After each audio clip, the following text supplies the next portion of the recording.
যত ছেঁড়া রং ধুয়ে যাওয়া মানুষ পেশাদার প্রতিহিংসা তোমার চেতনার যত উদ্ভাসিত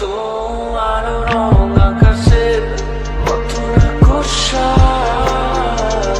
নীলে ডুবে থাকা তোমার প্রিয় কোনো মুখ তার চোখের কাছাকাছি এসে যেন